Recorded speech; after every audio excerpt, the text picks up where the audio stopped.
You know guys, originally I wasn't going to make this video. As a matter of fact, I'm not even that interested in Splitgate 2, truth be told. But it was this tweet right here that you see from an Infinity Ward and Activision developer who comes out here and says, in quotations, "Make FPS great again," and it's Splitgate. And what this guy's referring to is the Splitgate CEO essentially announcing the game live wearing a "Make FPS Games Great Again" hat, which is a whole other controversy that we'll talk about very soon as well. And the Splitgate 2 official Twitter account claps back and says, "Which Call of Duty does your team make again? I can't tell them apart." And thus, the Scat Master was sold. Okay guys, officially, I'm going to give Splitgate 2 a chance. And before people start freaking out, that's not me co-signing Splitgate 2 or saying that it's the Call of Duty killer. No, we're not on that stage right now. But at the bare minimum, just for slapping the absolute dog shit out of this Call of Duty developer, you got my attention, you reeled me in. I'm gonna play it live on stream tomorrow on Monday. So stay tuned for that announcement. And guys, as we get into this, do not forget, leave a like on today's video. Don't forget to subscribe if you're new. We got a whole bunch of content, a whole lot of live streams and videos. We have a massive surprise for 50,000 subscribers. You know what to do down in the comments below. Hashtag Fooly50 as a part of, as you know, hashtag Scat Summer. And it turns out Splitgate 2 is going to be a part of that. So without further ado, let's get into why I think Splitgate 2 so far is beating Call of Duty, at least in terms of what the community reception is. And when I say the community reception, I don't mean all of Twitter and everybody that's online, because that's not the core audience of Splitgate 2. The core audience of Splitgate 2 is, one, a lot of people that played Splitgate 1, and number two, a lot of people that are tired of Call of Duty. With that being said, the overall reception of Splitgate 2 has been otherwise, from what I can see, very, very positive, aside from like 2 or 3 major criticisms that people have, and realistically, one of them is just people being sensitive as fuck online, and I'd like to get into that right now. So the Splitgate 2 CEO comes out live on stage wearing a "Make FPS Games Great Again" hat, and people online start fucking tweaking. I'm not gonna repeat a vast majority of these responses, but the logic here is that since it's a play on words on some political propaganda that we all know of, that he is endorsing that political side and thus making a political statement. I want to be in the Special Olympics. And I just find this to be so utterly fucking stupid, because honestly, I can actually agree it's a corny fucking hat.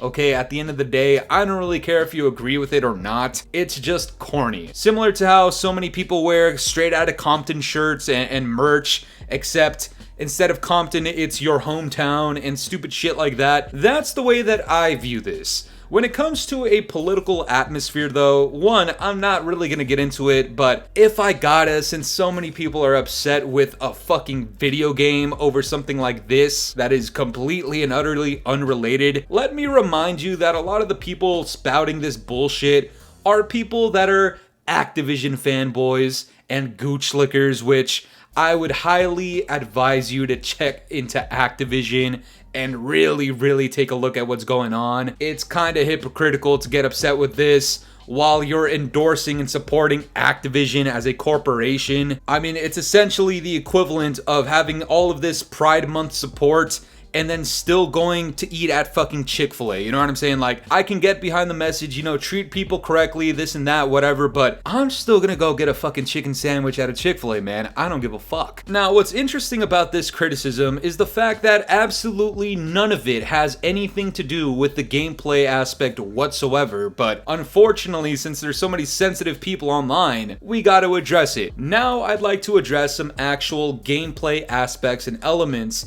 and some design choices and decision-making skills that has a few people up in arms. So the CEO guy for Splitgate 2, he made a couple of comments on stage shading Call of Duty, which I'm not even against, because from my perspective, Call of Duty needs to get bitch slapped as many times as humanly goddamn possible. But when you do that, you realize that a lot of the core fanboys and gooch slickers come out of the woodworks in support of Activision and Call of Duty, whether or not they're doing it directly or indirectly. And this comes in the form of a tweet and response from JGod, who comes out here and says, so Splitgate 2 Stealth drops a Resurgent style BR for free, which is cool, and we'll talk about that very soon, but also decide to drop a $140 plus bundle that is advertised as 45% off. Make FPS great again though, laughing my ass off. And guys, I feel like JGod and a lot of people really do think that they did something with this. Me personally, I will tell you right now, I don't support microtransactions in any type of game.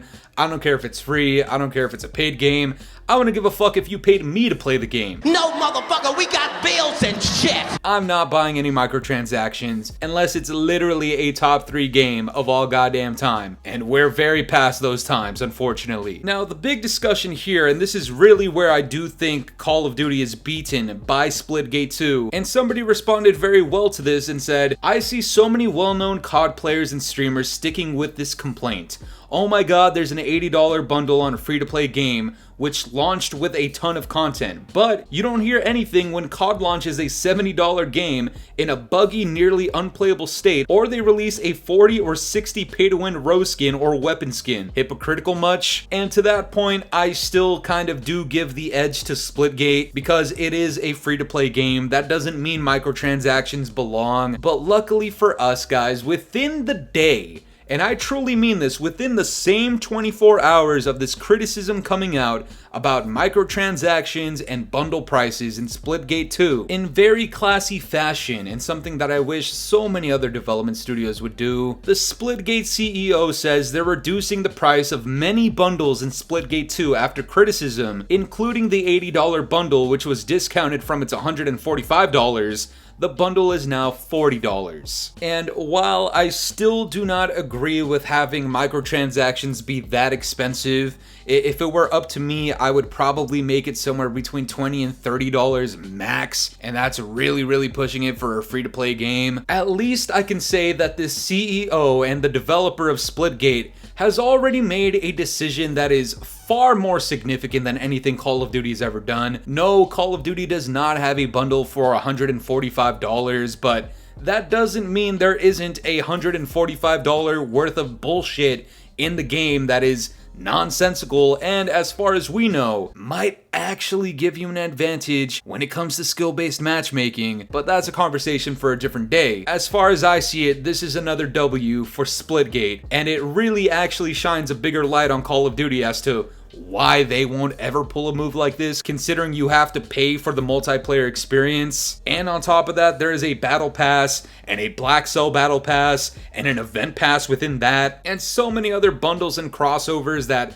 bordered the $40 range anyways. And when people have complaints about it, does Activision even acknowledge it? Fuck no. Now, on the topic of the CEO talking about making FPS games great again, it does need to be stated there is a tad bit of hypocrisy here that I will actually acknowledge. Now, when you think of your favorite FPS games, some of the first things that come to mind are Call of Duty, the original Battlefield series, the original Halo series, maybe Medal of Honor, and some games from back in the past. And over time, the games have gotten worse and worse and worse. Call of Duty starting with MW 2019. That shit is a 2-pack of ass! Which, hold on, MW 2019 also introduced what?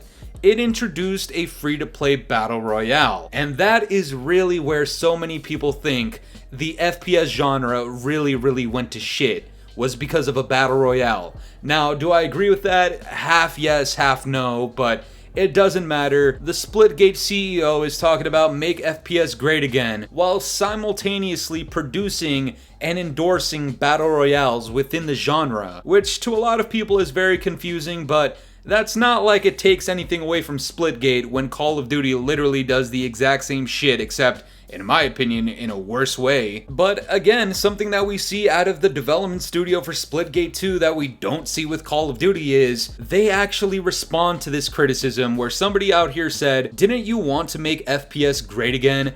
If so, why did you release a Battle Royale? To which they responded with, we have a cool BR feature, some franchises like COD have them too.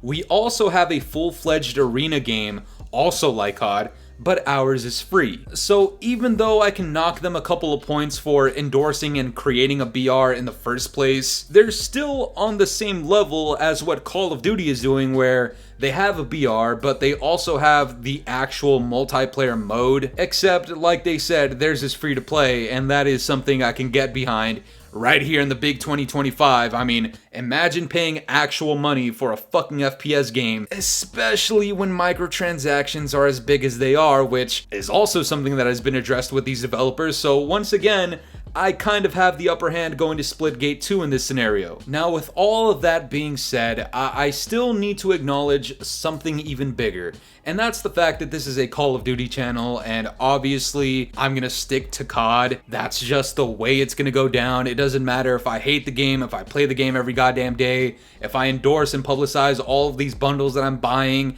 and I'm promoting it and telling you guys to buy it and use my fucking code in the shop. It doesn't matter. This is still a COD channel regardless. And to have this platform, I still have the responsibility of being honest with everybody. Call of Duty is such a massive fucking juggernaut that I don't really expect any game in the near future to take it down, especially not in the FPS genre. So can I see Splitgate 2 actually killing or destroying Call of Duty in the long term? Probably not. But in the short term, I will say this competition, and for as much controversy is going around the two titles right now simultaneously, I will say if Splitgate 2 can manage to survive like, I don't know, 2-3 months, I think it would actually push the developers and Activision to make improvements to Call of Duty, at least once again in the short term. Because in turn, three things are going to happen. One, the people that are tired of Call of Duty, they have another option to play, which is always good. Number two, it makes the COD fanboys mad, and that's always a W in my book because they fucking cry more than anybody on the goddamn planet. And number three, with the current downfall that Call of Duty's experiencing, they're bound to start sweating at the bare minimum. I'm not gonna say Splitgate 2 is a complete and utter threat to them, but at the very least, they're gonna be looking at this the same way they looked at X-Defiant, and they're gonna make some slight improvements to their game at the bare minimum. But that's gonna do it for me today, guys. I'm curious to know what you guys think about all this. What are your thoughts on Splitgate 2 if you've played it, and what do you think of the response from all of these Call of Duty fanboys? Let me know down in the comments below, and if you enjoyed today's video, make sure to leave a like, subscribe if you're new, hit the bell notifications to stay up to date with my newest videos. And yeah, guys, it's been the boy Fooly. Have yourselves a good one. I'm out of here. Peace.